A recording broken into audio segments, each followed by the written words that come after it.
My name is Benjamin Breer. I'm a student here at Georgia Tech. I'm also an undergraduate researcher. So my favorite element is hydrogen. Hydrogen is so common that it's as if you're walking in a mall and every single person you see is a hydrogen atom. But it's also the people inside the stores that you don't necessarily see. Hydrogen is hidden and right in front of your face at the same time. You mentioned water. Water is the easiest example of hydrogen. We know it's H2O.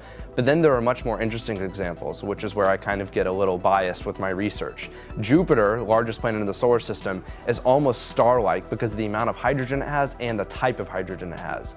It has a very unique form of hydrogen called liquid metallic hydrogen, which means that the hydrogen itself is under so much pressure that it's not only liquid, but it's in a metallic form.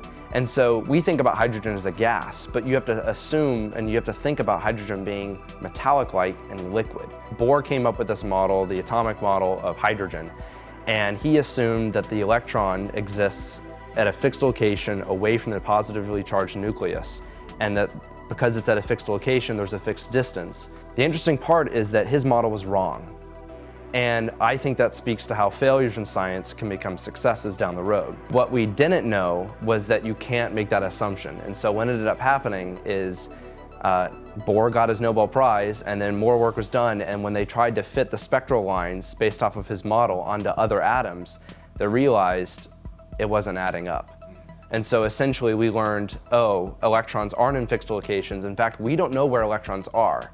If we know where they are, we don't know their momentum. And if we know their momentum, we don't know where they are. And so Heisenberg, or Heisenberg's uncertainty principle, tries to explain this.